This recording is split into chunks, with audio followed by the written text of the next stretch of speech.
Okay, good evening YouTube and welcome back to this next episode of FPL Family with me, Lee, and this is Sam. And guys, if you're in the UK, you will know, particularly if you're in the northwest of the country and up in Scotland, the weather is taking a turn for the worst. It's getting cold, guys. It's getting very wintry, and the snow. We had a little bit of snow down here, haven't we? We've had a little bit of snow down here. A little minor flurry. A minor flurry, and to be honest, it's very minor compared to the scenes at Burnley today, from what we saw. The weather, Storm Arwen, has taken its first Premier League victim. The first time I can remember a Premier League game being off for some time, actually, for weather purposes. So Burnley Spurs called off, which from the pictures I've seen, feels like that was the right thing to do, because the pitch was in right old state. The snow was horrendous. Yeah, I totally agree. 45 minutes before kickoff. Yeah, that's what didn't feel right to me. 45 minutes. Do you know there was all the fans would have travelled, right? 2 Spurs fans flown in from Texas for this game. Yeah, I know. 31 hours. Why would you fly in from Texas for a Burnley away? They could get, isn't it? Yeah, just saying. It's the game they could get, I guess.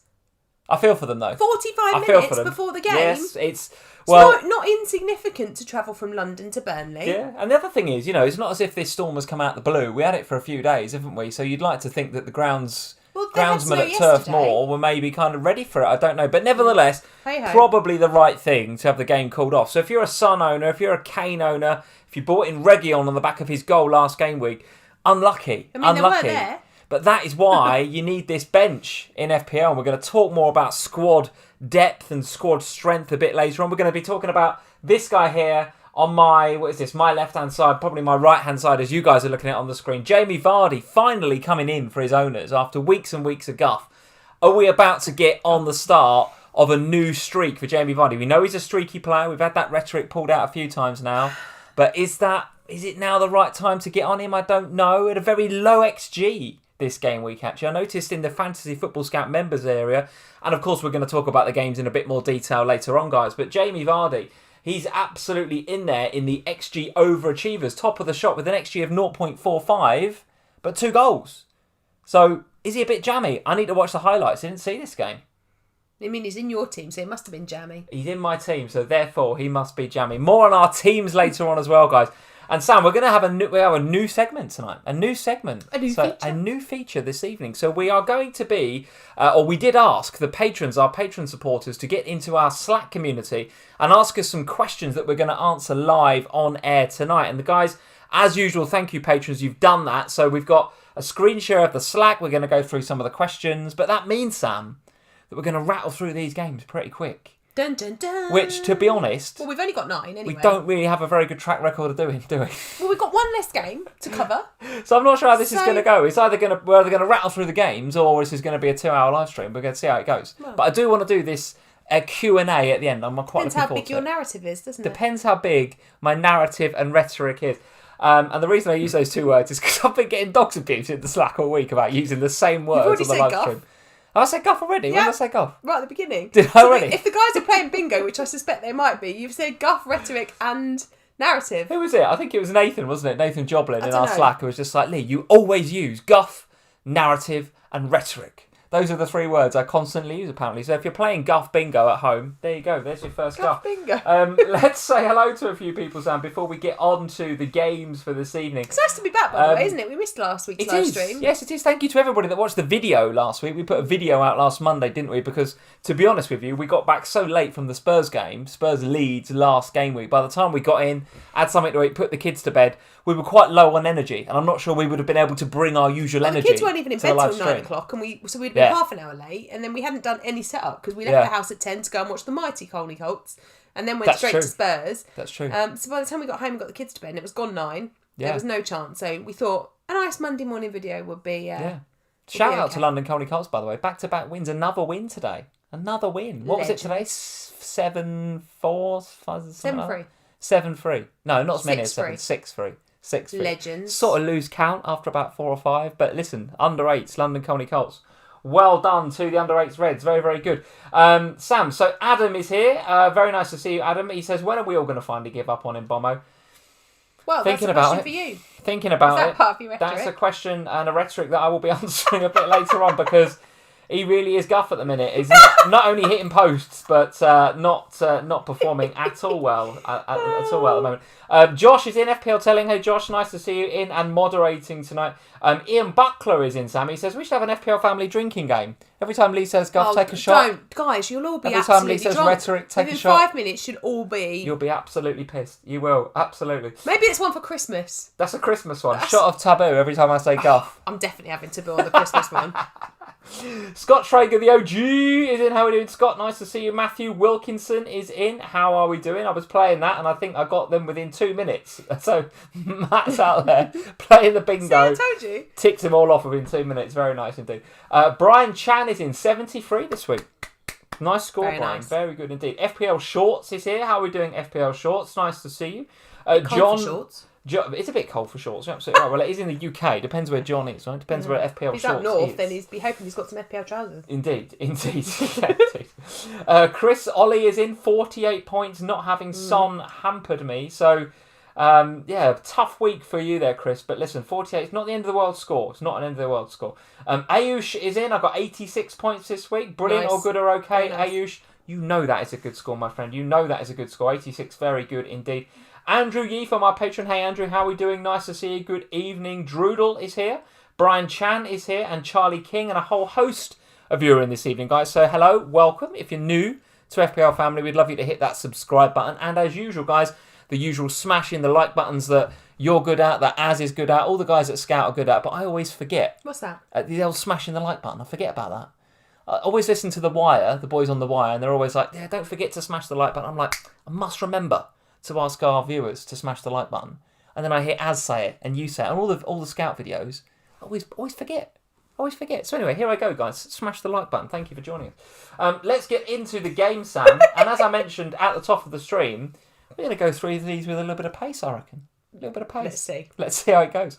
Now, we will not be talking about Spurs versus Burnley, and the first thing to say is, we do not, well I certainly don't, I don't know whether you know, I've not heard anything about it being rescheduled, we don't know anything about double game weeks, we don't know anything about that, it's far too early for any of that stuff, isn't it? And the reality of the situation, as I said to you when the game was cancelled this afternoon, is that that's going to be quite tough to rearrange quickly, because obviously Spurs still currently in the conference, whether that remains the case in a week's time will remain to be seen, but still currently in that, and of course still in the League Cup, so...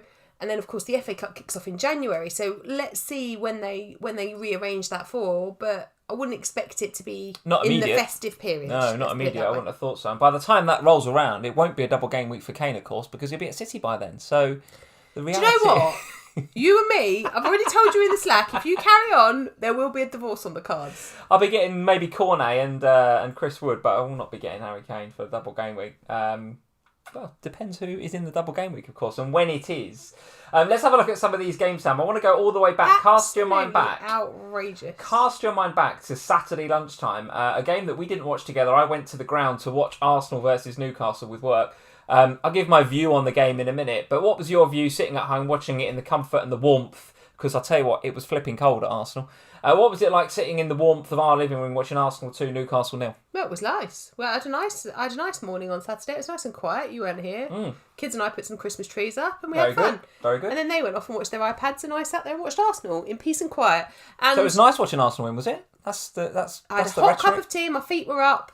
Was a bit disappointed by the result, particularly when it was Saka that scored, because you have him and I have Smith Rowe, who I thought Smith Rowe was unlucky. There were a couple of occasions where I thought he could have returned points, but there was a header which Dubravka did very well to save, and then Aubameyang completely fluffed his lines on the follow up, didn't he? So, which would have been a Saka assist Smith Rowe header, as it was, could have been a Smith Rowe assist Aubameyang goal, but cut out all the nonsense, probably got to score the header, isn't he? Yes. Yeah. But I think, for me watching the game, I thought Saka was very, very impressive. I thought he had a really good game. He was the standout player in that game for me.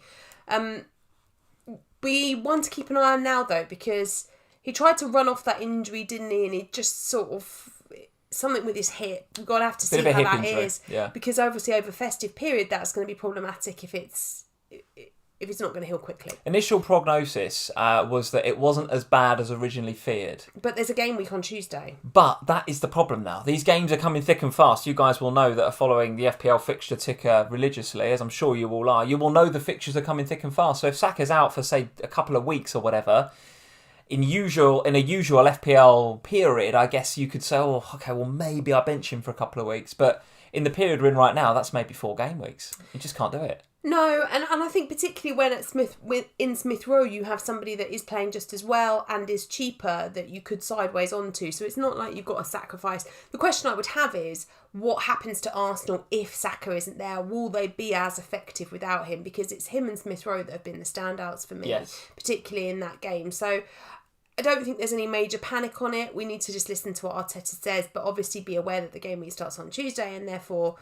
you need a plan for Saka potentially. But actually I thought Newcastle were all right in parts of this game, and there were a couple of moments where I thought potentially they should have scored, was it not for Ramsdale doing Ramsdale things again. This guy, he loves a worldie save, doesn't he? He really does. He does. But there was I thought for me there was some hope in that Newcastle performance. There was a bit of a cause for optimism. Yeah. Not defensively, but going forward, there are some players that you could go for differential punts on if you want to free up some money elsewhere. Next couple of games, absolutely crucial for Newcastle. Going away to Arsenal, I don't think you could have asked for too many more difficult games for Howe's first game. I know it's his first game he was at, right? Because he missed out on COVID issues, didn't he, last week? Time, but for the first game that he was there in attendance for his new team, I think he got a bit of an understanding as to the size of the challenge that he's got, quite frankly. But I agree with you on everything you said on Arsenal. Saka and Smith Rowe run the show. They did. Let me tell you, Smith Rowe is he is a player, this kid. An absolute player, popping up very centrally. Whereas, and if I was to compare the two from an FPL perspective, up until the goal from Saka, I was getting a little bit frustrated because he was very wide. In the way that we don't like... nice balls from out there, though, wasn't he? Yeah, but Arsenal were a bit lopsided because they started the game with Ødegaard and they had Aubameyang and Ødegaard kind of... they were both in each other's pockets a lot of the time. I was kind of expecting Ødegaard to drop a little bit deeper, but he wasn't. I was kind of expecting Aubameyang to go a little bit further left, but he wasn't, to get that balance across the front three. But he wasn't either. And in the end, all that was happening was that Saka was very wide and the other two were in the middle. And I was kind of like, what is this shape? I don't really understand it. And Ødegaard was in those spaces that actually we've seen Smith Rowe in the last few 2 or 3 weeks. I was actually surprised to see Ødegaard come in. And he did fine, right? But he looked a little bit like a player that was lacking match fitness, quite clearly. But even in that slightly more withdrawn role, Smith Rowe looked very, very good indeed. So despite his underlying stats not looking amazing, and this has been kind of well touted in FPL communities last few weeks, the underlying stats for Saka have looked better. Every week, though, doesn't he? He does pass the eye test. And if that header goes in, because Dubravka does very well to save it, if that header goes in, my move from Saka to Smith Rowe is very easy, I think. It's very easy. As it is, I might have to look elsewhere. There's others I'm considering. We'll talk about that a bit later on. Aubameyang had a poor game. Again. Yeah.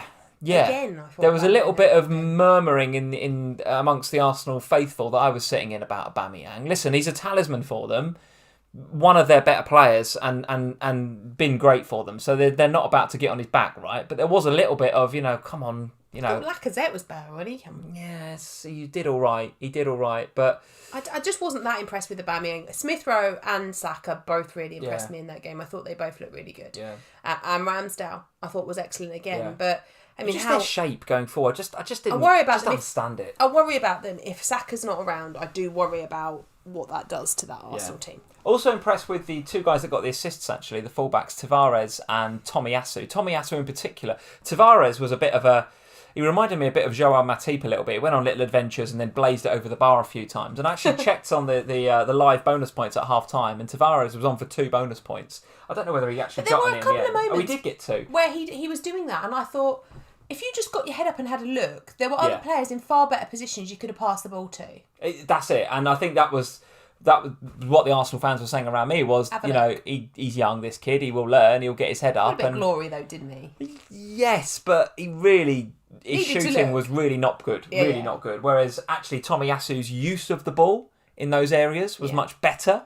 Hence the assist for Gabriel Martinelli, who, by the way, took his goal very, very well. But what a good assist there from Tomiyasu, who looks to be really settling in to the Premier League very, very well. So the fullbacks, in good shape, I would suggest. In good shape. Let's talk about Liverpool 4, Southampton 0. So if you had Diogo Jota in your team, if you bought him in this week, if you were one of the many FPL managers that did Foden to Jota or bought him in for any reason this week, nice one, because he was right up there for BPS this game week amongst midfielders. He was third amongst all, so it was Maddison and McGinn first, but then Diogo Jota in with 44 BPS this game week, third amongst midfielders.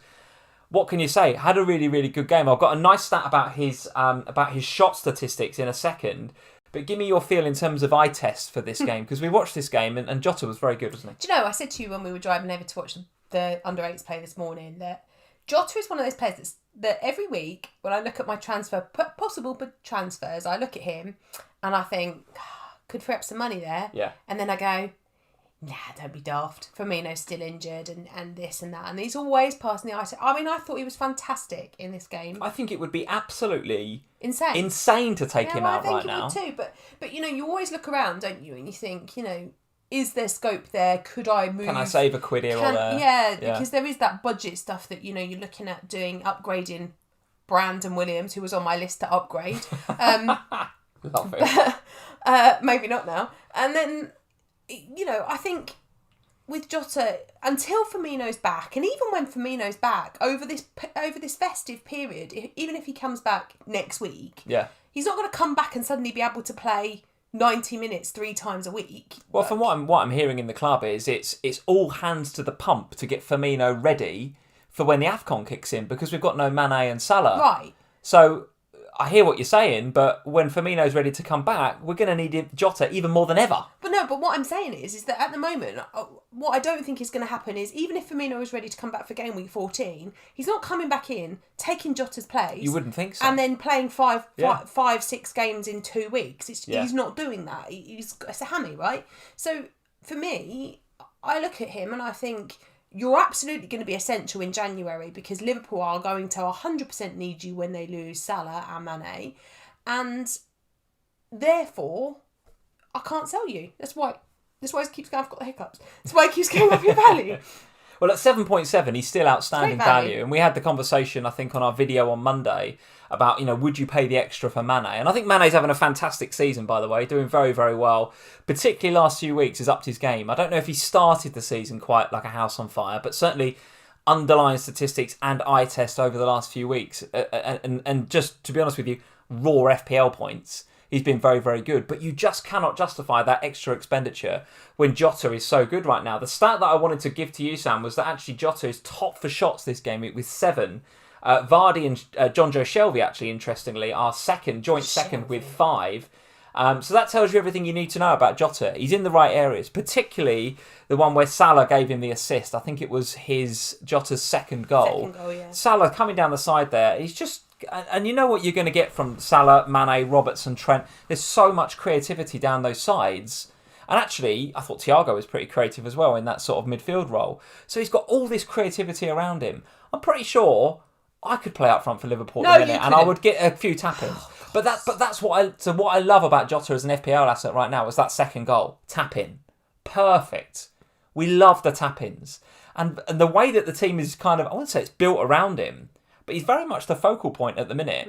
So I would absolutely not be selling him. And if anything, I think you've got to be bringing him in if you've not got him, don't you?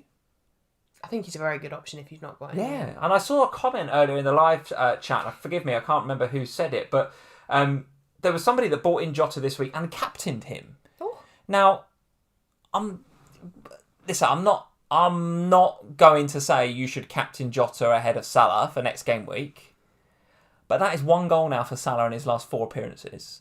Jota is absolutely firing him in. Last week, and we is sat guaranteed here to start. And we recorded a video, and you said you can't captain anyone bar Salah for the next 4 weeks. I know. But imagine you captain Jota this week. Yeah, but you and didn't. You take the risk. And you said last week that you had to captain Salah for 4 weeks. So are you now saying that you think... It's very difficult. What are you going to do? It's very difficult because actually Salah, it's not as if he's not returning, right? He's only not returned in 1 game week all season, which was game week 2. So he's so consistent. He's so reliable as a captain. There was another one where he absolutely... Right, when we were watching it back on Match of the Day, where Salah was going and he had Jota and...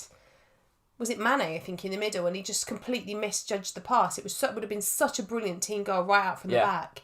Well, so there were plenty of moments with Salah where he could have and should have got more points than he did. Yeah. So it's Everton next. I mean, they are truly awful. Everton going through a difficult period. Yeah, you've got to think they're going to be fired up for this Liverpool game because it's a Merseyside derby. Juan Benitez. But you would think that Liverpool will be equally fired up. And actually, the team that is playing the best out of those two right now is the Reds. There's no doubt about it. Jota looks great. I do want to give Thiago a shout out actually because, and by the way, I wouldn't recommend bringing him into your FPL team, but he is super cheap in FPL. That's a goal now in the Champions League. Okay, a little bit fortuitous, this goal here, because it took a heavy deflection against McCarthy. But still, the little rollover, the right foot, and then they unleashed it with the left. Really, really good technique. I'm starting to feel like Thiago is really finding his feet in the Premier League. It's taken him a long time. Don't get me wrong, it's taken him a long time. And actually, I've sat here before and said how great I think Thiago's been in the Champions League. And maybe in the Premier League, he's not quite got it yet. He's not quite got there, and he's been unlucky with injury. You think about the injury he got from Richarlison in the Merseyside derby last season during the COVID season. He's had an injury this season, so look, he's had a bit of a stop-start. But I feel like he's starting to come to the table at the minute, and I think between now and maybe January, February, if he can stay fit, I think. Listen, obviously I'm biased. I'd love to know what you guys think in the comments, but I think we're going to be talking about one of the best players in the league over the next 8 to 10 weeks. I think he's really going to come to the fore and be great for us over Christmas. But you know when you said that we're going to go through these games quickly because I'm only talk about FPL stuff. I know. That's a 2-minute tangent on Thiago Silva. Shut up, Lee. You're absolutely right. Let's move on to Crystal Palace 1, Aston Villa 2. Stevie Gerrard gets his second win out of 2. I'm so Liverpool biased tonight, I know. So Liverpool biased. I mean, I don't even know what the point of that whole thing was. Literally, the point of that should have just been get Salah, have Jota, maybe captain Jota if you want to take a punt, move on. So Liverpool biased tonight. Didn't even mention Robbo or Trent. Got to talk about Thiago. Stevie Gerrard with his second win as Aston Villa manager. A win that, frankly, I didn't see coming. Crystal Palace been very, very good. 8 games unbeaten. And Stevie G rocks up to Selhurst Park and gets the win. So what did you make of that performance from Villa? I said this to you, I wasn't surprised by this one actually, because I write, for those of you that don't know, I write for Villa most weeks, I write a piece for them. Yes, you do, yeah. And I wrote about Matt Targett and how much potential I thought he had for goals. And then, what did he do in this game? He went and scored a goal, which is very nice. Really impressed with Villa the last couple of games. I think Steven Gerrard is, and has been, whilst managing Rangers, been really, really good with his defence in terms of shoring it up, stopping them conceding. But not only that, it's getting the wing backs again, isn't it? It's the same rhetoric again. Getting the wing backs going. I was really impressed by Villa, and I wasn't surprised to see them performing. They've got talented players in that team. It's not like they haven't got really good quality players that they can deploy and that can get returns. They absolutely have. So for me, I wasn't surprised. I was maybe surprised that Crystal Palace didn't put up a bit more of a fight. I think I expected more from Palace. Okay. Maybe in this game. Okay. But yeah, I think Villa offer some decent potential over the next few weeks because they're nice and cheap. So if you want to get some cheap enablers in because you want to get on board with more premium assets elsewhere, okay, I don't think there's anything wrong with looking at Aston Villa. John McGinn looks like a changed player since Steven Gerrard's arrived. He's playing in a totally different way. I think he could be good value. All right, well, let's have a look at the fixtures then for Villa going forward to see whether you would want to invest in them or not. And I would suggest game week 14, probably not the time to invest with Man City travelling to Villa Park. Then it's Leicester at home, then it's Liverpool away. So the next 3 do look difficult for Villa before it starts to... It gets a bit nicer, frankly, with Norwich away, although, to be honest, they're having a decent bounce at Carrow Road, aren't they? New manager bounce, I should say. And then Burnley at home in 18. So I don't... How do you interpret those fixtures? I wouldn't necessarily be going in on them now. I'd maybe assess and wait to see what happens in 17, see who looks good. I mean, Man City's difficult, but for Leicester, they're not good defensively. They can get goals against Leicester. Liverpool, again, that's a difficult fixture. So it's maybe every other game, isn't it, that you can't like look of right now. But yeah, I mean, I think it depends what you want to do. If you want to bring in a player for a relatively long-term period of time because he's cheap and he's playing well and he's in that team, All right. You don't have to play them every week. No panic on Palace assets then. Leeds, Man United, Everton, Southampton and Watford coming up for Crystal Palace. So the fixtures still look pretty good. No panic if you're a Gallagher owner. No panic if you're a Tyrick Mitchell owner. No. No? Nor if you're a Benteke owner. There was a reasonable bandwagon in the FPL communities for a bit of Benteke this week. As well, aren't they? Playing in a team that's playing really well, because Crystal Palace have been playing well. I was a little bit disappointed with them this week, but I suspect they'll bounce back against Leeds. Okay. All right, very good. Let's look elsewhere. Let's talk about some of the games from today then. Let's talk about Brentford 1, Everton 0. And you're right, what you said before. Everton struggling for results and actually not going to get any easier for them with the Merseyside derby coming up in midweek. But Brentford, good to get, would we say back on track? I guess you would say a little bit back on track. Tony with the goal, which is now back-to-back goals for him in 2 consecutive game weeks. Should we be starting to trust Tony a bit more? Should we be looking to invest in him a bit more? A lot of you guys have already got him, admittedly. I don't have him, you don't either. Should we be looking at him a bit more? Because we've been struggling for forwards, haven't we? I mean, they're starting to come to the end of their nice period of fixtures. So they had that really lovely period of fixtures, which looked prime for investment. And then it sort of coincided with the rare injury, and they did lose their way massively with that. They've got Spurs next in game week 14. Rested Spurs now, mind you, because they've not got 90 minutes in their legs from today. Yeah. Although, of course, they would have done all the training and the preparation and probably the warm-up and therefore had to do a warm-down because it got cancelled so late. I'll be interested to see how they cope with that, because defensively, Brentford have been quite poor in the last few weeks. Now, Everton have got nothing. They've got nothing going for them at the moment. So they haven't... And I haven't seen this game because we were watching the mighty Colts. So I don't know. But I wouldn't imagine that Everton showed a lot in the way of going forward this week. Mm-hmm. Which I would hope that Spurs would do at home against Brentford on Thursday evening. So let's see. But I think, keep an eye on Tony. Didn't he limp off at the end of the game? Yeah, I saw him at the end of the game. There's a couple of things on Tony. One is that, he did get the goal, but I'd love to see some XG stats for him. I'm going to see if I've got some XG stats. I haven't got any to hand, actually. But I don't remember him playing like a big part in the game. He's third for BPS amongst forwards with 36, and you get a fair amount of them for scoring, right? So I'm not saying he had a bad game, but I don't remember him having many touches in the box. I'd love to see a heat map. That's the sort of thing I'll be looking at before I invest in Tony for next week, if that's what I'm going to do. You're not going to invest in him against Spurs, though, are you? Well, why not? Yeah, maybe, because I think he's the sort of player that your defenders will struggle to handle, right? I think if you had Romero there, that'd be a great battle.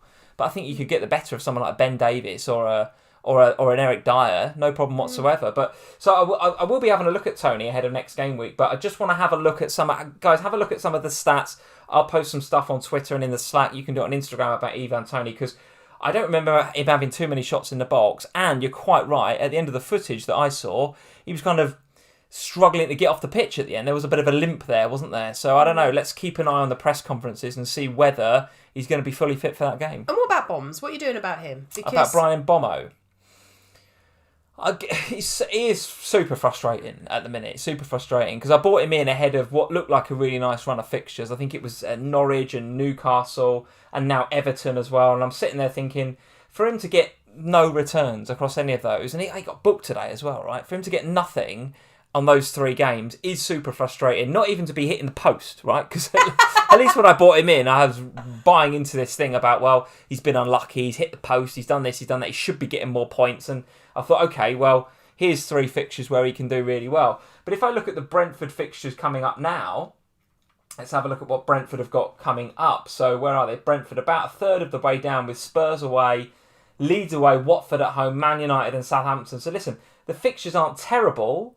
And to be honest, I feel like if Saka's injury is a short to medium term thing, and he's going to miss a few game weeks, I've probably got other things to sort out in my team. But yeah, he's starting to annoy me a little bit. He's starting to annoy me. I'm starting to feel like when I went into Brentford and went on one of them, and don't get me wrong, I saved a bit of money by doing Mbomo and not Tony. Starting to feel like I probably picked the wrong one. So listen, Mbomo owners, let us know in the comments what you're planning to do. And if you've got Ivan Toney as well, what do you plan to do? You're going to keep this guy? I think that you should for Spurs. I think that you should, if he's fit, because as I say, saw him limping off at the end of the game, and there is now a short turnaround between this game week and the next one. So it's one of the late games, though. Yes. on Thursday, so probably a bit longer. be okay. But of course, still the deadline's on Tuesday. Yeah, and Everton, from their perspective, are they a team to target now? Because, again, look pretty inept today. Not great performance. I've got to watch the highlights on match I mean, today, most of us didn't will look be great. targeting them anyway for game week 14 because, of course, it's Liverpool and, I'm trebled up, you're trebled up. Most people will be at least doubled on Liverpool. Yeah. So you will be targeting Everton then. But, I mean, they've had some nice fixtures that they've not really been able to get a result from. Even the game against Spurs, they weren't good in that game. It was just two teams kind of blanking each other out, really. Yeah. It wasn't like Everton played well and got a draw out of that. They didn't, nor did Spurs. So between, maybe they are a club to target. But the thing is, over Christmas, the way the game weeks come so thick and fast, targeting one club is going to be a challenge. You've really got to go for the form players rather than targeting another team. Yeah, you're going to captain a Liverpool player against him in midweek, aren't you? Against the Toffees? Yes. I think you're probably going to, aren't you? I think most of us are going to captain Salah. And if you're brave, maybe it's a Jota or a Trent, but it's going to be a Liverpool player, I would suggest. Leicester 4, Watford 2, another game that wasn't on TV here in the UK. Actually, it was the Everton and Brentford game. So, of the three games, the 2 o'clock kickoffs, they probably picked the worst one to put on TV. But nevertheless, a good performance from Maddison in particular, I want to point out Unless here. they pick Spurs, Burnley. Well, yeah, that would have been a disaster to pick. But actually, so Maddison, 54 BPS this game week, which was top for midfielders and actually top throughout the whole game. In fact, the two top performing BPS players this game week were Maddison with 54 and then Jamie Vardy with 51. So what is it about Leicester City that they've been getting so wrong tactically and formation-wise over the last few weeks that they got right here? But the thing is, we said, didn't we, as we were driving home, and we were talking about this game, and we were like, no, driving over when the team news came out, and we were like, does Brendan Rodgers know who his best players are right now? Because every game it feels like they're playing a slightly different formation, whether they're playing Maddison, whether they're playing Barnes, whether they're playing Iheanacho. Today it was right, but then how much was that to do with the fact that, I mean, why was Bachmann back in goal today? I think Foster had a groin strain, didn't he? Right. Yeah, so one to look out for. If you're a Foster owner, let us know what you're doing with him. I think a groin strain, and without being too down on the guy, he's getting on in years. That's not gonna. Well, he is. Ben Foster, what is he, 36, 37? That groin strain, that's not clearing up quickly, is it? That's a couple of weeks out, I'd suggest. I mean, he is like FPL royalty, and you've just basically called him old. Well, yeah, listen, but if you've got him, I think same age as you. You've probably got to move him on, haven't you, I think, with a groin strain? Not at the price he is, you don't. You can just bench him. Right. But I don't think Bachmann covered himself in glory today, which is good news for Foster owners, because when he's fit and available, you would suspect he would come back in. And maybe that was part of it today, is that I think Foster's been doing a really good job for Watford at the back, even when they've been struggling defensively. He's been good over the last couple of game weeks. So maybe that was part of it as well today. But we haven't watched this game, so I'm not really sure. I still don't feel like I really want to be invested in Leicester, though. What are you doing about Vardy now? Well, because you were holding him for this game. Yeah, I mean, I looked at this game and I thought, well, I've got to give him Watford, haven't I? I've got to give him Watford, and then I'm going to see what Kane's like against Burnley. I'm going to see what Ronaldo's like against Chelsea. In fact, I'm going to put loads of my scouting eyes into Lukaku and Ronaldo, and actually, I'm kind of no clearer about those two, because Ronaldo obviously got the bench in, didn't he? Came on towards the end of the game and got booked.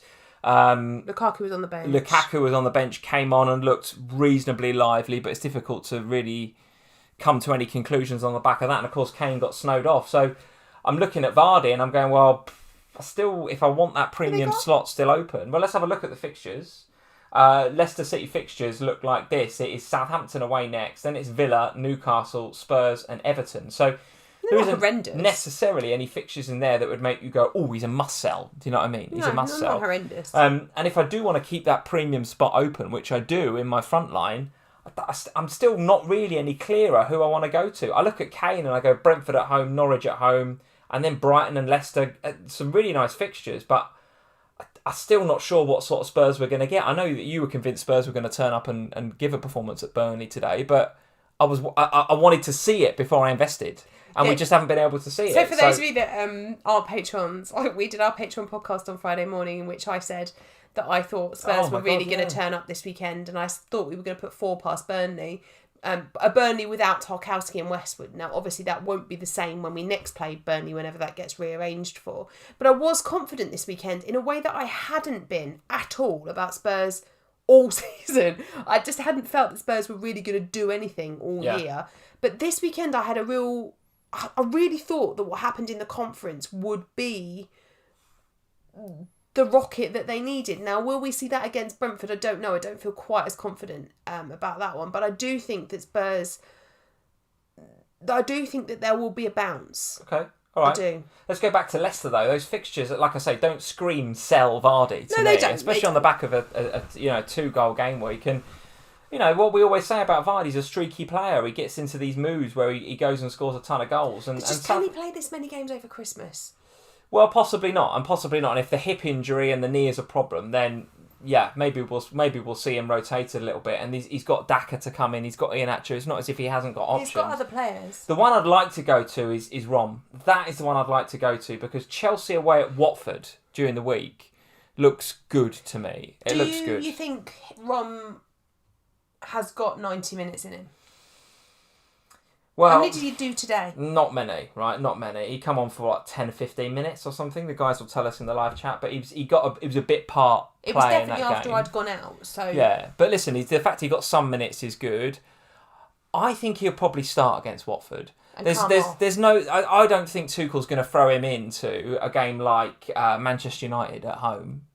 In a game like that, I just don't think that's the sort of game you come back from injury from. But Watford away.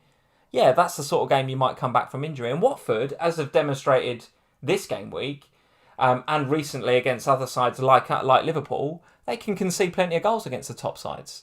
And I just think Chelsea will go there and do a job on them. And then I look at Chelsea's fixtures going forward. Away to West Ham in 15.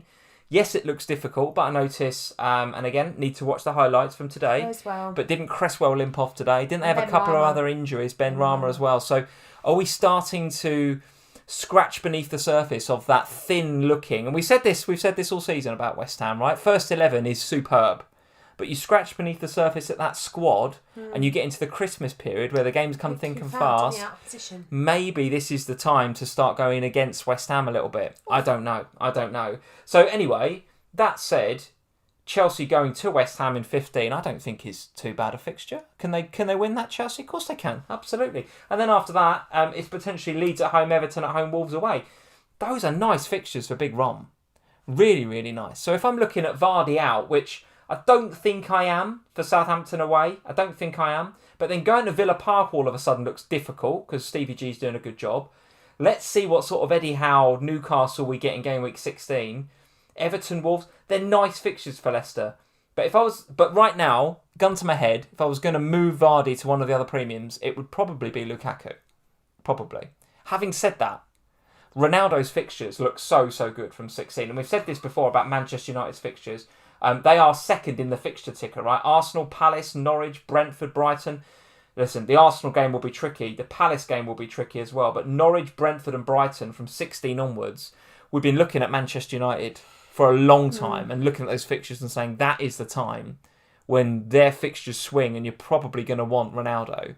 Although I must say, early days, but I'm probably looking at one of the other guys, right? I was looking at Rashford and Sancho today and thinking, actually, if those guys are going to get a bit of game time under Rangnick, or however you're going to say this guy's name, and if he can get that system working with those two wide players cutting in, Rashford in particular, I think that could be big for them.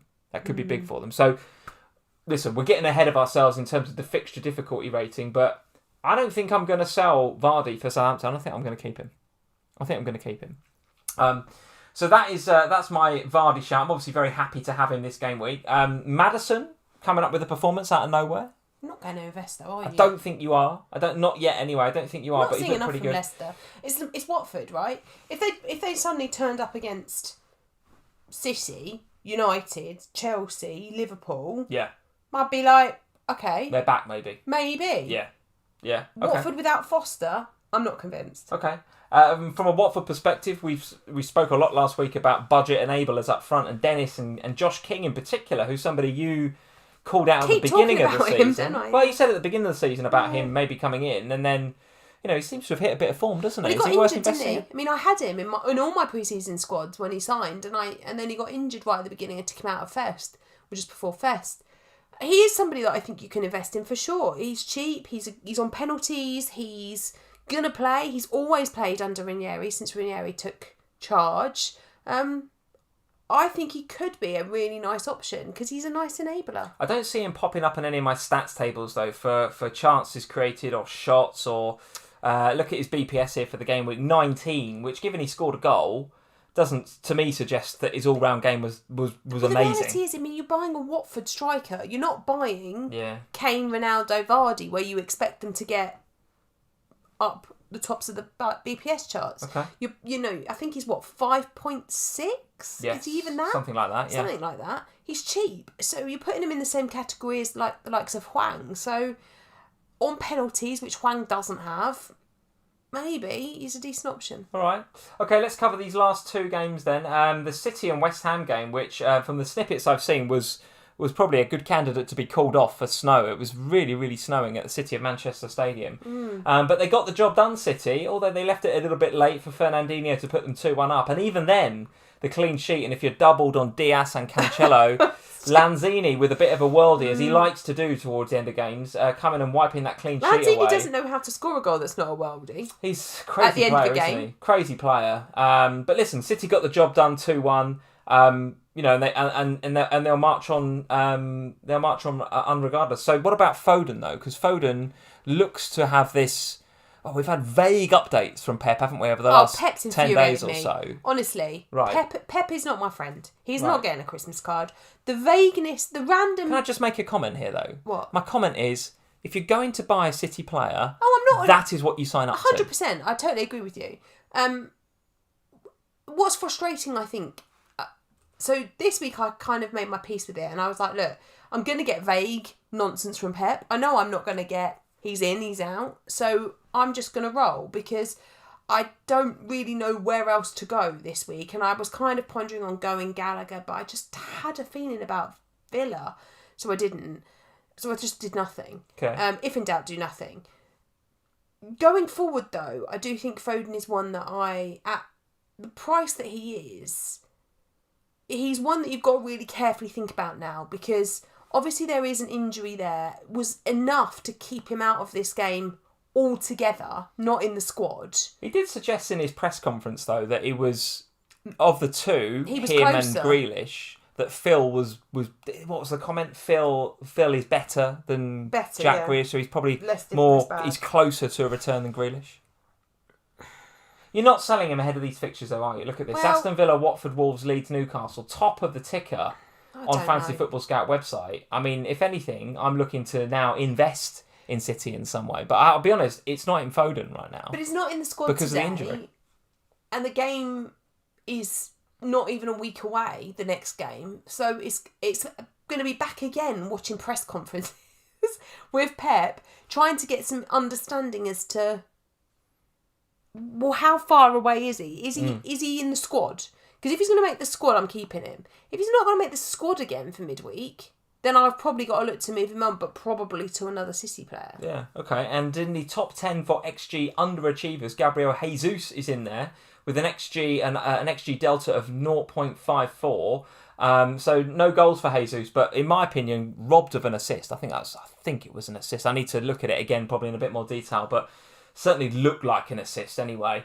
But listen, City, the fixtures look great. It's just where do you invest outside of Cancelo? It is very difficult. You know it's going to be. West Ham then, we've spoken a little bit about, is the squad a little bit thin? Ben Rama and Cresswell both picking up knocks in this game.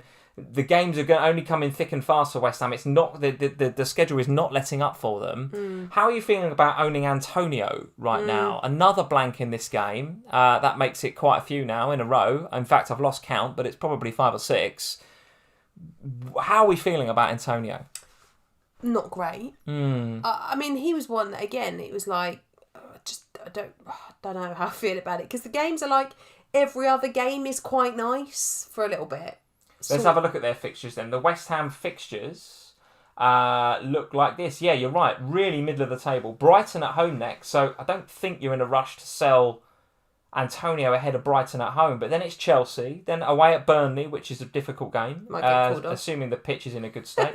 Arsenal away, which is a difficult game, and then Norwich at home in 18. So the next 4 for Antonio even Brighton at home. Listen, Brighton can keep him out. It's up and down, isn't it? So and that's the problem. Is I look at Antonio and I think I'm definitely not. If you ask me to rank my squad in players that I want out, he would be quite high at the top, if not maybe the highest ranked player in there for players that I don't really want to own anymore. But the question is, where would I go? Because I'd probably take some money out of him. And as a Hwang owner already, where would I look? Would I look at... Well, that's the week for Tony, isn't it? If you're going to you forget the Spurs game then, because you're not going to bring Tony in for Spurs, especially you. But then Leeds, Watford, Man United, Southampton. That's the fixture swing, isn't it? Antonio to Tony, game week 15. Yeah, possibly, probably, maybe. I don't know. I mean, there's other players in there that, are performing well at the moment. The likes of, we've talked about Josh King already. But there are some other players that, maybe you could look at. Norwich is starting to find some rhythm, and there's Pookie, who's nice and cheap. So maybe we might just have a little look at where he goes. But I don't think I'm going to do it ahead of Brighton. I don't think so. Cool. All right. Okay. Let's think about the next game. So where do I need to go to? So this window. Let's go to the final game. Chelsea won. Manchester United won. The game was swung on 2 moments, quite frankly, and they both involved Jorginho. One was that it was a terrible mistake. Really, he needed to either control it better or just head it back to the goalkeeper. A real stinker that Sancho, to be fair to him, pounced upon.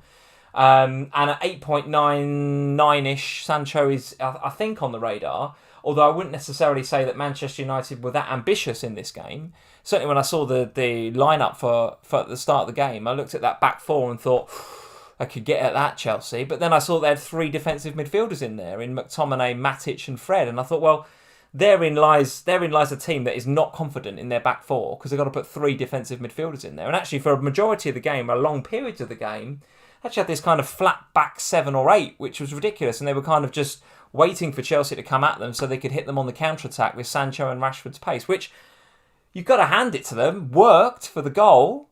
But certainly I looked at their XG at half-time and it was 0.02. Man United did not offer anything in that first half. They didn't set out to. So you've got to hand it to Carrick and the team. They kind of got a point in the way that I think they were expecting to get a point.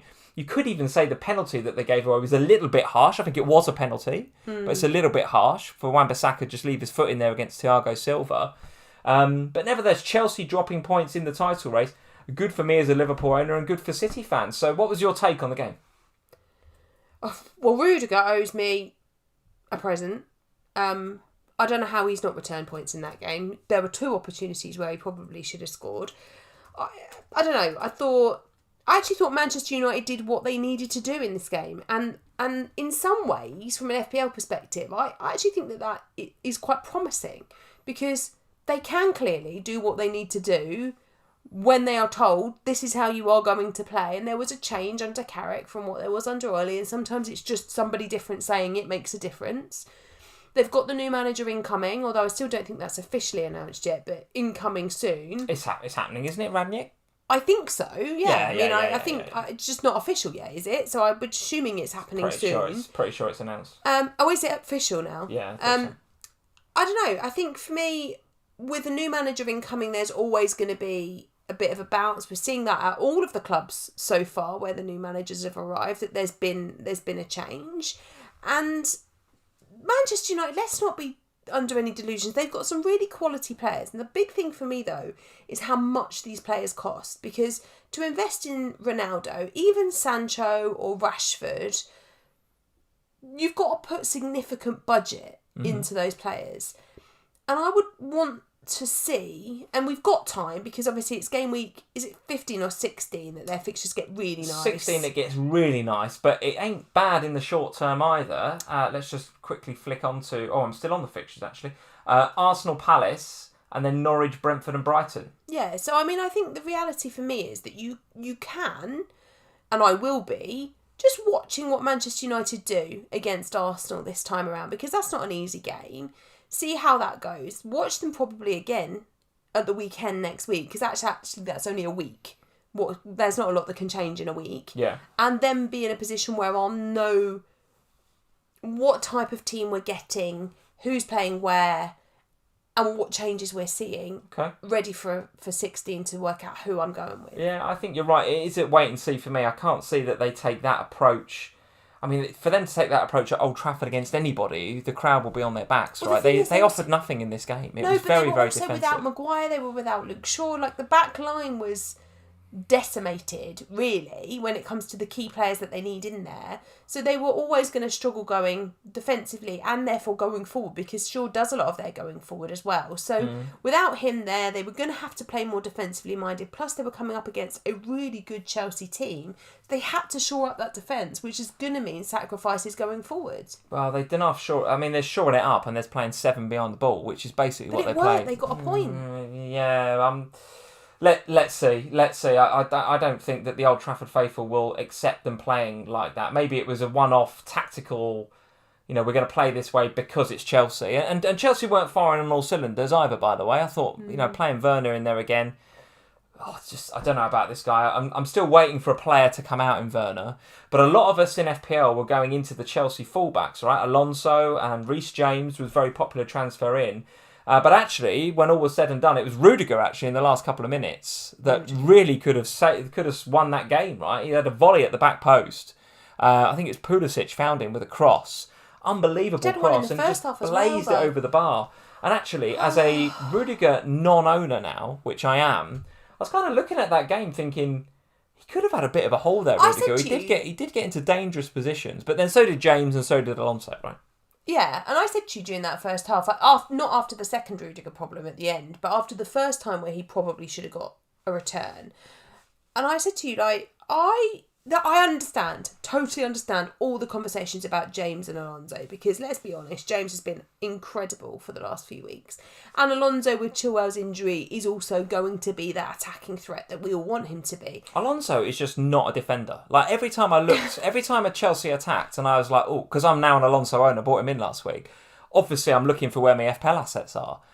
He's just standing on the penalty spot, just like waiting for it. Yeah. It's just ridiculous. Like, I know he got 2 points today, but I'm delighted I bought him in because he's going to get loads of game time over the next few weeks. Yes. He's on corners. He stands in the penalty area waiting for the assist. Yes. As like a second striker. Yes. It's just ridiculous. But I do think, and I still maintain, that Rudiger is not a bad option at Chelsea. No. He is still attacking. No. He does like a bit of an adventure up the pitch. Yes, he does get plenty of opportunities, and he will get headed opportunities as we saw last week, and he will get opportunities like we saw this week. So if you are a Rudiger owner like I am, I don't think you have to sell him. Yeah, don't worry. All right.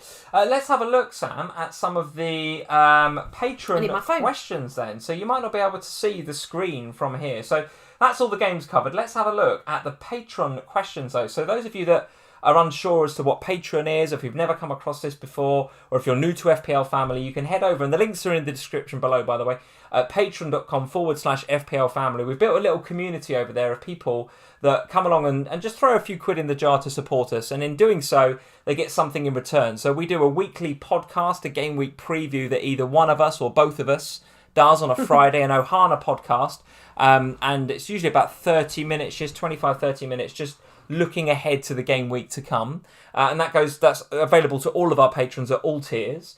And we also have a Slack chat community, which is also available to all patrons at all tiers. And what I would like to do for the next sort of 15 or 20 minutes or so towards the end of this live stream, before we talk about our teams, is just answer a few questions, because we get loads of questions in the live chat, we get loads of questions on these live streams as we go along. And also we get tons of questions in the Slack, and it's not always easy for us to answer those questions as we go through the weekend because we're watching the football, doing other things. So here's an opportunity for you guys on our Patreon. And if you want to go and join us over on Patreon, we'd love you to do that. Patreon.com/FPL Family. It's an opportunity for our Patreon supporters, the ones we love and we cherish you guys. We love you to do it, to get and answer those questions. So go on, Sam. I've got a few on the screen here. I've got the Slack up on the screen, but You tell me what you want to... You lead it. Go on, you've Well, got the we might as well questions in start front with of you. Danny's, which is at the top, I think, there of the screen that you've got. Although my glasses probably need a change and I can't see it properly. But he's I can talking see about... Danny, there he is. He's talking about Salah and Trent and the captaincy decision for this week. And it's something that we sort of touched upon earlier, but I do think it's worth a conversation about because...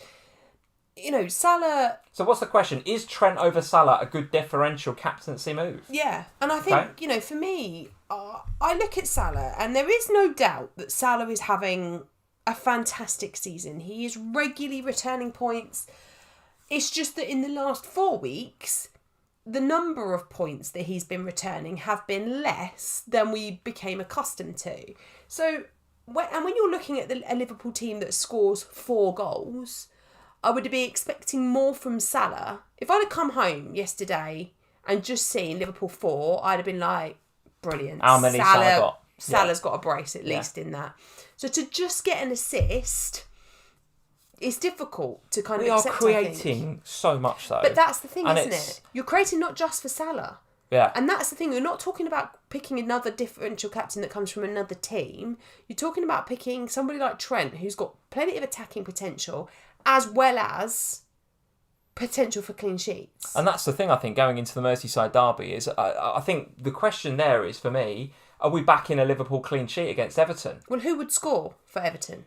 I mean, Richarlison will be back from his suspension, won't he? So they've got a bit more attacking threat. Yeah, but even when he was in the team, he was looking a bit isolated and not that great. I mean, I would back us for a clean sheet there. However...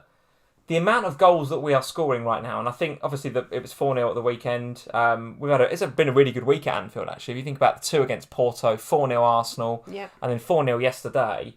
I remember seeing some stat about that is the longest run an English team has had in something like 60 years in terms of 2 or more goals scored in a game. So we are just going gung-ho. And I did see a quote from Alex Oxlade-Chamberlain actually on Twitter or somewhere, in the lead up to this game. So this was before the 4-0 against Southampton. But he was saying that he sees some similarities between this season and the season a couple of seasons ago. And he talks about, I think the quote is, and I'll retweet it for you guys, or you guys in the live chat can tell me what words he used. But he talks about Liverpool playing with the handbrake off. He feels like that's our game plan at the moment, is to just score goals. And we saw it against Southampton, right? It was 4-0, great performance, loads of goals, but Alisson did have to be called upon a couple of times. There was a couple of little moments where actually Thiago gave the ball away, or Konate gave the ball away. It was slightly out of position, and actually Southampton could have scored in that week. So, so to answer the question, is Trent a good differential captaincy move? I think it is a very good differential captaincy move. Not many people are going to do it, Danny, is the answer. But I still think you are incredibly brave if you go against the Liverpool direction of travel right now, which is to score goals. That is what we're out there doing, and doing it really, really well at the minute. Chances created is off the scale. The XG is off the scale. It was 4-0 at the weekend. Could have been a lot more. Ditto Porto, ditto Arsenal. So, yeah, it is, Danny, but it's a risky one, mate. It's a risky one. Where else are we going? There's a couple of questions in here about Rafinha from Scott and also from Rajesh. Basically asking, is Rafinha still a good option? Should we be holding them?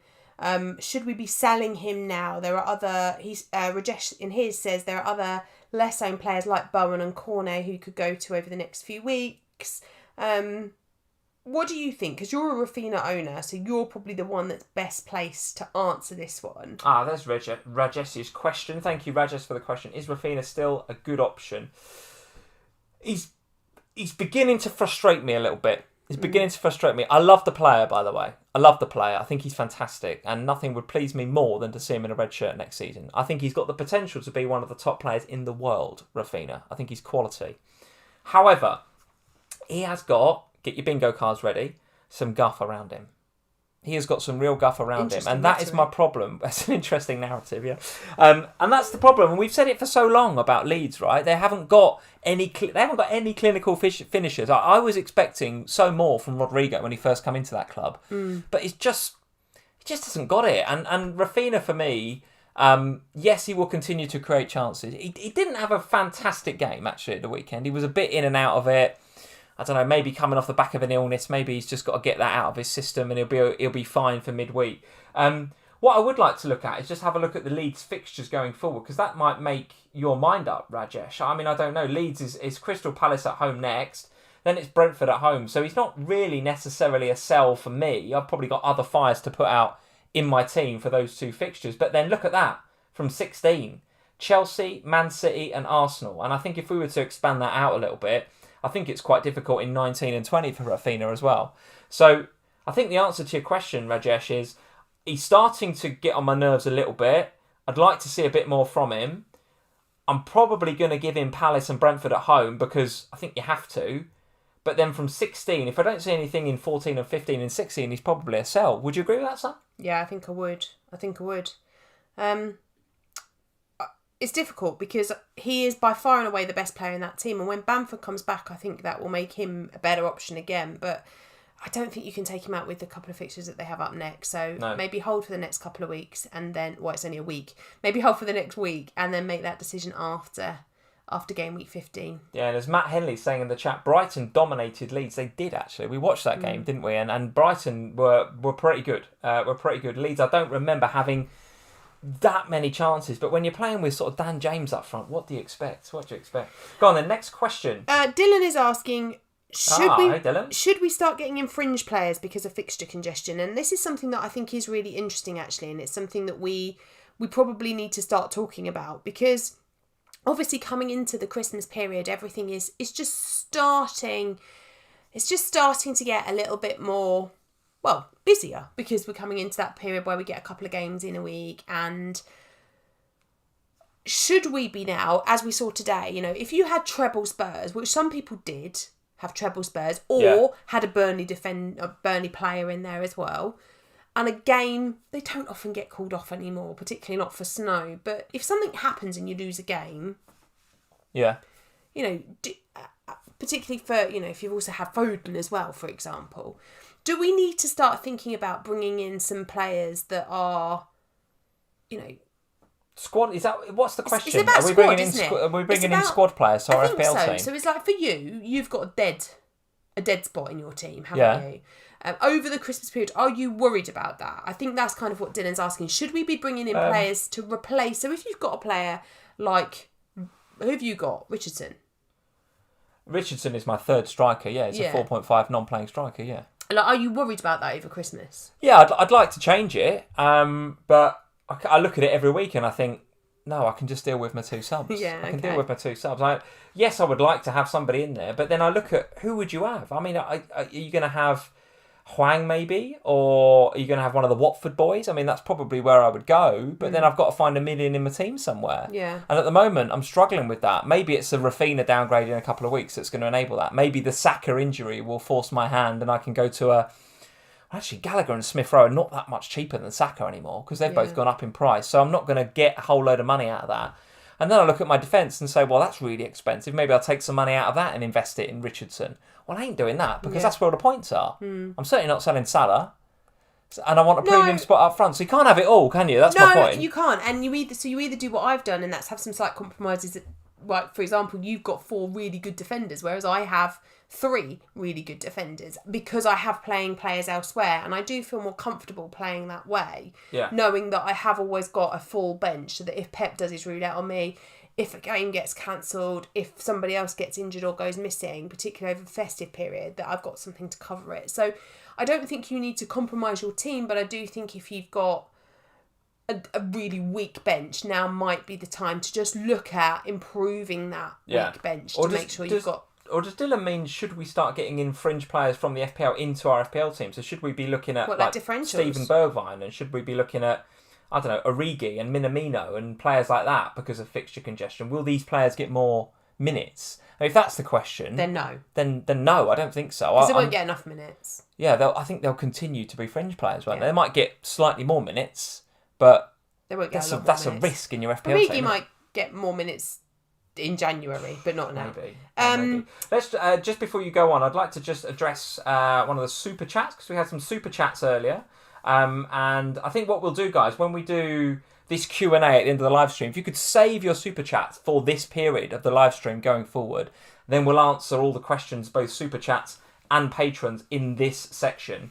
Now, the question is the chat going to allow me to go that far back? Oh, there's one. There's one. So Ryan Jacob, thank you, Ryan, for the super chat.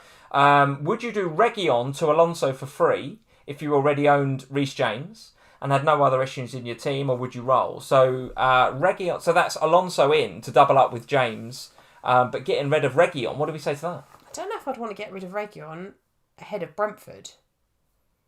I think I possibly would be keeping him there, yeah. But Alonso was just so super attacking today. So's Reguilon attacking, though. Got a goal in the last game. I think if you've got Reguilon, I think you've made your bed with him a little bit. I think you've got to stick with him, haven't you? You've got to give him a bit of a chance, particularly in the fixtures that are coming up. I think you'd want to sell him ahead of Brentford. Like maybe give him Brentford, and if nothing happens in that game, then maybe look to move to Alonso at the weekend. Yeah. Okay. Very good. Very good. Now the chat isn't going to let me go back very far. I know we had 2 other super chats, guys, that I saw going through, and I can't address them here. I can't address them here, I don't think, because no, I can't, sadly. So, guys, I will re-look at the video. I'll go back through and I'll find those super chats, and I'll do a Twitter Q&A, or we will answer them in the comments, guys. So sorry that we can't do those live. That was my one concern at doing this section of the show. That's what we'll do in the future. If you want to super chat, guys, we'd love you guys to super chat. This is the time to do it now in the Q&A section. But we have managed to answer we've done one. Ryan Jacobs' question. Thank you, Ryan, for that one. Sam, do you want to go back to the Patreon queues and see what the next question is? Yeah, so Gaurav was asking Kane or Ronaldo for the next few. Mr. Gaurav, how are you? What would you do, Kane or Ronaldo for the next few? Now, I'm presuming that means from now. So, in my opinion, Gaurav, and I'll try and be as Spursy biased as I can be, but I'm giving Kane the next 2. And if Kane does nothing in the next 2, then I'm moving to Ronaldo in 16.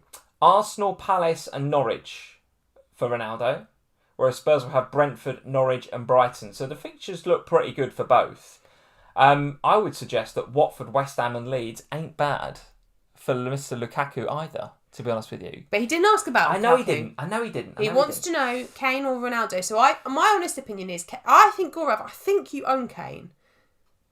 Doesn't he? I'm sure he'll tell us. He's in the chat. So Gaurav, hi, nice to see you. Yeah. He's also just sent us a super chat, which we'll get to in just a second. Alonso for Livramento to be able to move Vardy to Kane or Ronaldo. Oh, he doesn't own Kane yet. So he doesn't own Kane or Ronaldo. He's got Vardy, so obviously happy this week.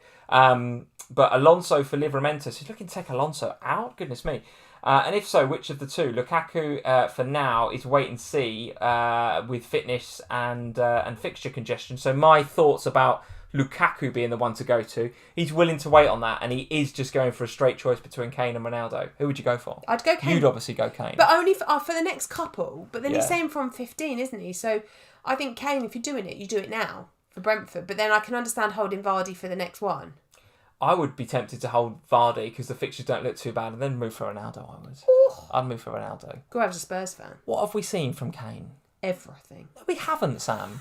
The last few teams he scored against are San Marino.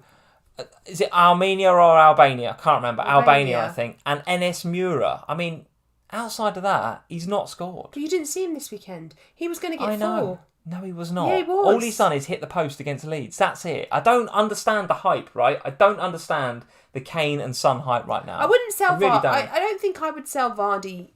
Given that Vardy's just braced, I think I'd give him this week. So I don't think I'd sell Vardy this time around. But I do think that Kane looks... The last couple of games, he has looked better. So... The one thing I will say about the choice between those 2 is surely Ronaldo is going to get some rests, right? The problem with Ronaldo coming into the Premier League, as we saw when he first came in, was that, and he did this against Juventus, right? He can't play 3 times in a week. He can't. This fixture schedule is going to mess with him, right? And if they keep flogging him, and that's probably part of Carrick's thinking today, I guess, or Ragnick's thinking, he's probably got to think the same thing.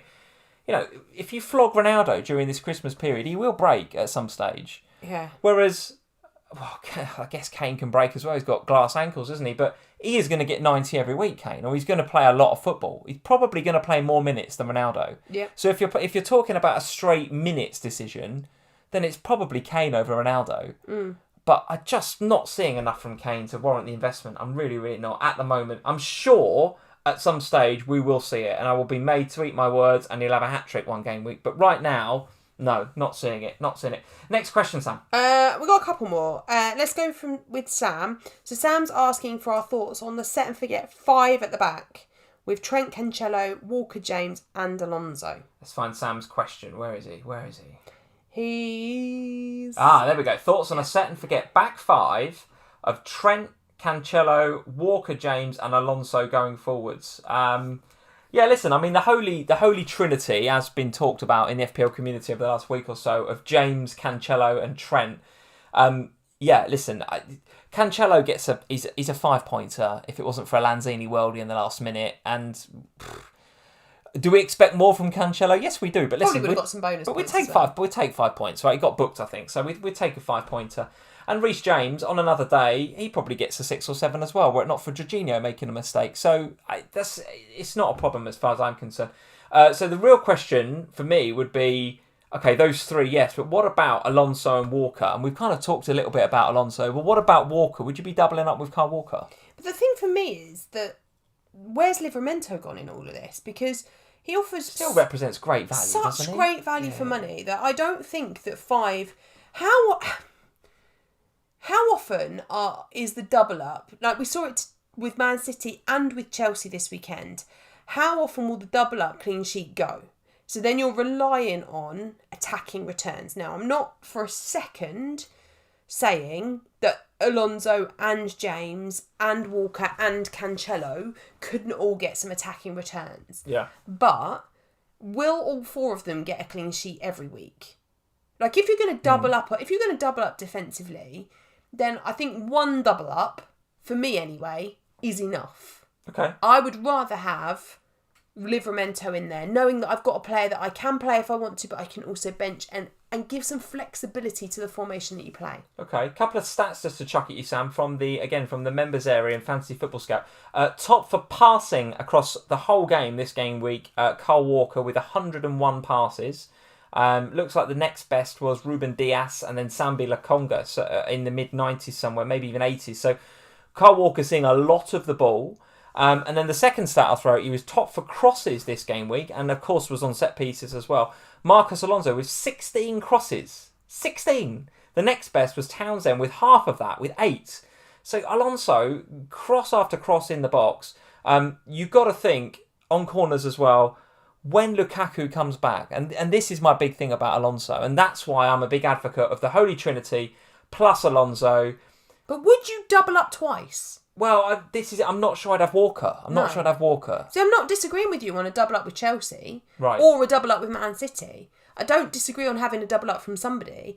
I just think that with Livramento, you have somebody that is offering significant value in that price point. There's no double up risk because you're not going anywhere else. You can happily bench him. He's going to enable you to have a better midfield. If you go with all 5 of them, your midfield is going to be... Either your midfield or your forward line is going to have massive sacrifices. All right. Okay, time for one more question before we talk about our teams and the game we're going to Well, I want to go to the very, very last one because Gavin, I think, must be in the live stream because he typed this as I was looking at it. So, had a good week this week. 75 points has brought him up nice, very to... good. 5k overall rank. Is it? Yep. Oof. 5.5k. So he says, I had thought of bringing in St Maximin for the next 2 fixtures, but with Vardy, Tony and Dennis all scoring this week, maybe I should just roll transfer. What do we think? So he's got a front line currently of Tony, Vardy and Dennis. Okay. Would you make any changes to that front line? I watched St Maximin live at the Emirates this week, and okay, he's up against a pretty good Arsenal defence, right? We've seen what they're good at. I thought he ran down a lot of rabbit holes, St Maximin. He got hold of the ball, and to be fair to Arsenal, they did get around him quickly in a way that they didn't get around any other players. So clearly, they've been told by Arteta, this guy's a threat. So if he gets on the ball, close him down. That's not the first time we've seen it either from other teams. We're seeing them put, a couple of men onto St Maximin quite quickly. Even if it means leaving somebody else like a Shelby or a Callum Wilson or somebody else who's getting a bit more advanced free because of what St Maximin can do. And by the way, I loved watching him, by the way. I loved watching him. The way that he moves across the pitch is unbelievable. He's one of those players that just glides around. So good on the ball. But have teams started to figure him out a little bit? That's my concern. However, what I will say is Eddie Howe... was going into that game surely thinking, if we get anything out of Arsenal away, it's a win. We'll take it. The next two for them, absolutely key for them to get off to a good start. If they don't get points in the next 2 or 3, Newcastle, I think they'll go down. Because if you look at their fixtures, let's have a look at the Newcastle fixtures. Yes, Norwich, Burnley, Leicester. Then it's Liverpool, Man City. If they get nothing out of Norwich and Burnley at home, feasibly they get 0 out of 9 points there, and they're in game week 18. They've not won all season. They're bottom of the league, and they're going to be the richest club in the Championship. They've got to get something out of Norwich and Burnley. So to that end, Gavin, I don't mind your thinking. So all this narrative I've just spun about, Arsenal getting around St Maximin, yes, I'm wondering whether players have started to figure them out, but they've got to win these games. They've got to. It's difficult, isn't it? Because I think, you look at that front three on paper and that looks good. It's got a premium asset in there that you can go up and down from when you want to go to Lukaku or Kane or Lukaku, depending upon what you want to do. But it's also got a really nice budget enabler there in Dennis. So it's a player that you can bring in when you need to, but you don't have to play every week.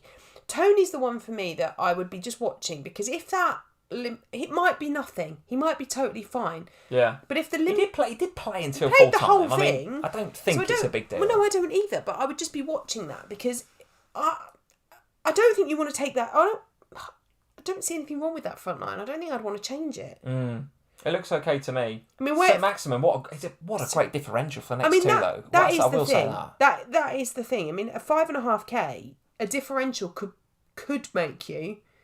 That could be huge, couldn't it? They've got to win those next two, haven't they? Eddie Howe surely looking at that and saying, we've got to get something. Interesting, that, Gavin. Interesting. I kind of like it as a 2-week differential punt. Doesn't say which one he would have to sacrifice to go to St Max, though. Yeah.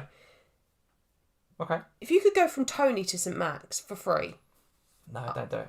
Don't do it. It's just scored back-to-back games, Tony. I know the performance there wasn't great. 1 touch in the box, 1 shot on target. That was the penalty. I get all of that. I might be inclined to do it. I don't know. I'd be keeping Tony. It depends on how much of a risk you're prepared to take to go from 5.5k to 1. Well, listen, Gavin, you do not need our opinion, right, mate? 5k overall is bloody good. I will tell you, it's bloody good. Let's talk about another couple of good game weeks. So yours was good. It was all right. 60 points. That's all right. So you're up to 837 points. A rank change of plus 19%, up to 185k. A nice little Jamie Williams off the bench with 7-pointer. So a nice little boost to the rank there. Jota doing the business as well in midfield. So overall, you've got to be pretty happy with that. Taking it. Yeah. Taking that green arrow and enjoying it. It feels like I've not had one for blimmin' ages. Yeah, it was fine. I mean, I can't help but feel a little bit disappointed about today, because yesterday it was such a good green arrow, and I looked at it and I was so pleased with it. I think I was about 150k. With Jota making up most of that, so much, yes. And I had 5 players left to play today, and I was thinking with Cancelo and Foden, with Antonio, with Kane, and with Rudiger. Yeah. Those are 5 good players that could return big. Yeah. Still not stupidly owned, Jota. No. 19%? Yeah. I mean, that'll go up, right? But still not, like, super owned. So actually, I sort of feel a bit after today, but I am really pleased with the green arrow. I think the team's in. I've got 2 free transfers now going into game week 14. So what are you thinking? 2 frees? You must be thinking of some surgery here. What's going on? No, not really. I'm still going to wait on Pep for what's happening with Foden. So that's one I'm watching. If we find out. And Antonio is the other one that's kind of on the list of potential outs. But the rest of them I don't hate. I don't even hate Brandon Williams. I mean, the point was that I was supposed to be taking some money out to upgrade Brandon Williams, but Norwich are doing all right at the moment. Yeah. And he's not, I don't hate my team. So that's made a big difference for you, that Williams coming off the bench. Because not many will have, a lot of people will have points coming off the bench, but he's not massively owned, Williams. No, that's a nice 7 points. That very nice. So there we go. So good, a nice green arrow, 185k. So very good indeed. I've had a very good game week. So 72 points. Very pleased with that. 827 overall. Ranks up to 250k, up 41%, because I was at about 420, 430. It's that Vardy something like party. that. Well, Vardy's made a big difference. Yeah, no doubt about it. And the game week got off to a great start. When I was there and that Saka goal went in, I was delighted because I've been waiting for that for 2 or 3 weeks. He had one ruled out for VAR a couple of weeks ago. He missed an absolute... Did he have a couple ruled out for VAR? No, he had one ruled out for VAR, and there was one that we watched in the front room where he missed an absolute sitter. An absolute sitter. He hit it right at the keeper a few weeks ago. Can't remember. It was an evening game. So I've been sitting there waiting for Saka's underlying stats to actually come to something, and this was the game week where it actually came to something, because he was a nice differential for me. So Saka, great. Really, really pleased with him to get that 8 points. Obviously now I've got a problem again. Here we are again. How bad is it? We don't know. I don't know, but oh my God, am I getting annoyed with having to react to transfers in FPL this year? That's just like, I'm like cursed. This is the first week I've had in ages where I've actually been able to be sort of proactive, but even then I was sorting out Ben Chilwell and that injury. Now I've got Saka to deal with every week. Every week I've got to deal with something. It's crazy. So anyway, Saka, I've got to keep an eye on him. Vardy, very, very good. Jota, great. I just think if you haven't got him, just get him. Liverpool are so attacking, and he's at the front of it. He's the one benefiting from all of this creativity around him. Why would you not have him? Didn't have him, I'd go Foden to Jota in a heartbeat. Oh, without a doubt. And then my back four, obviously Trent doing Trent things as usual, reclaiming his crown for the GOAT at the back there. But it could have been so different, right? If it wasn't for a Lanzini worldie in the last minute, if it wasn't for a Jorginho mistake, I'm looking at maybe another 15 points there from my back four. So despite the 1, 1 and 2 from Cancelo, James and Alonso, no problem. No problems with those whatsoever. Be keeping that 4, and I'll be playing 4 at the back going forward. Yeah. What do you think? Any changes that you would immediately make? Because I did make 2 free transfers this week. I took out Rudiger and Chilwell, and I swapped my Chelsea defenders for 2 Chelsea defenders, James and Alonso. I've got to look at what's happening with Saka, but is there anything else you would do with this team? What do you think? Any major surgery needs to happen? No. The only thing you would do, I think, is move Saka on if he's out longer term. Yeah. I mean, even if it's medium term, to be fair, if he's out for 3 weeks, I think you still got to move him on because the amount of FPL game weeks that covers. You know, even if it's a week, that's still 2 game weeks. That's a lot. It's a lot, isn't it? It's a lot. And it would be very, very easy for me to just switch it to Smith Rowe. I don't really want you to do that. No, I don't want to do it either because I'm trying to make my team less template. And I'm quite enjoying not having Smith Rowe. Yeah. And he did look dangerous. He could have got points this week, no doubt about it. Rafinha is a decision for two weeks from now. Mbomo is the other one that I'd like to get rid of. But as previously discussed, I don't think his fixtures are that bad that he's a major problem for me. And Vardy, I think, has earned a bit of a stay of execution. Plus, I don't know who I'd go to from my premium assets. And as you already said, and I've got Antonio in. Yes, I'll be looking to bomb him out at some stage, I think. But Brighton at home is not this week. Brighton at home is, I don't think, the week to do that. So I think I'm just going to roll with it, I think, and do something about Saka. Probably do Saka to Smith Rowe if he's out a bit longer term. But let's see. Could be tempted by Conor Gallagher or some others. But anyway, good game week. 72 is good. I'm happy with that.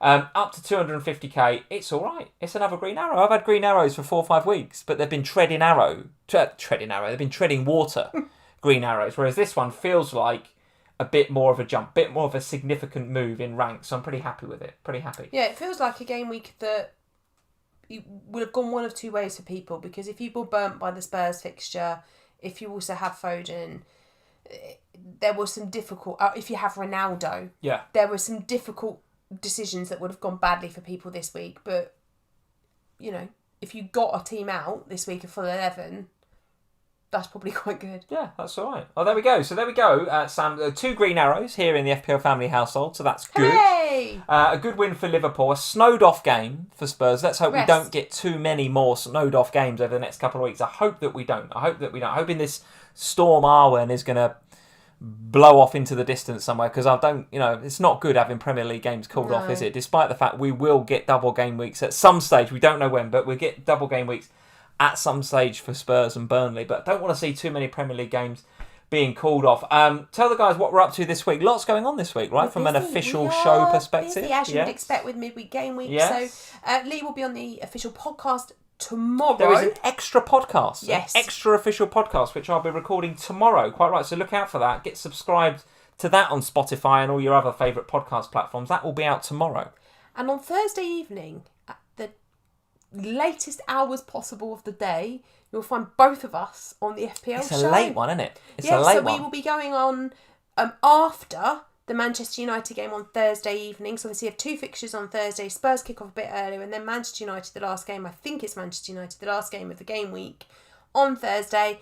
At the end of that game, you can catch me and Lee and Kelly and James on the official FPL show. The late ones are great, aren't they? I love it. I've not done a late one before. Have you not? No. I will tell you, you'll be knackered at the end. I've done the early morning ones, obviously during Project Restart, but never done a late night one. And it comes Thursday for us is insane with our kids.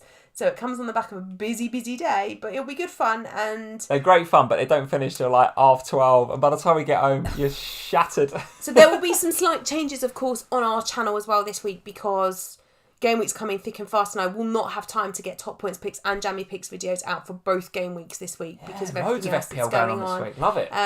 So there will be videos. There will be one tomorrow. I'm just not sure. It'll probably be jammy pick tomorrow, and then I will, towards the back end of the week, get some video content out for game week 15. Very good. All right. So lots going on here on the channel. So hit that subscribe button if you haven't already. Thank you to everybody that is already subscribed. Leave us a like before you go, of course. Look out for me on the official podcast tomorrow. Us both on the show later on in the week on Thursday. Well done in game week 13. Take a breath because we're going to be going again as early as Tuesday. And then we'll be going again in game week 15 next weekend. So by the time we come back here on Sunday night 8:30 next week, we'll have 2 game weeks to catch up on. Oh my God, it'll be a 4-hour stream. And we'll be looking forward to game week 16. Yeah.